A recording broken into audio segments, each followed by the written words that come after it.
MacroTics, tu aliado integral en telecomunicaciones. Buen día para todos nuestros viewers en nuestro canal de YouTube. El día de hoy les vamos a presentar nuestra MikroTik RB5009 UPRS más S más y N, nuestro router con características de PoE. Al recibir nuestro equipo y abrirlo, lo primero que vamos a encontrar es nuestro User Guide, en el cual vamos a recibir las características del equipo. Y lo primero que vamos a ver es el equipo.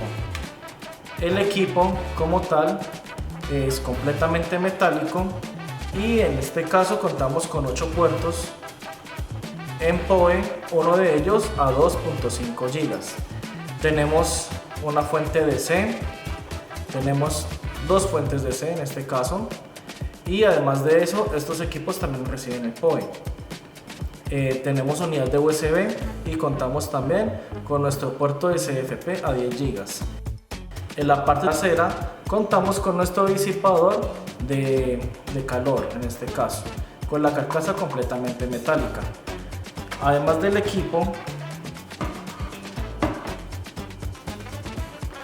en la caja vamos a encontrar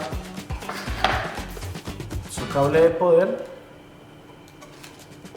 su tornillería para ubicarlo en pared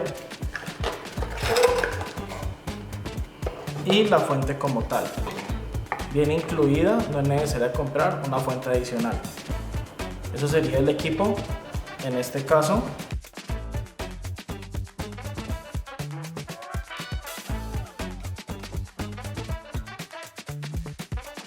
Aquí lo tenemos disponible en MacroTics.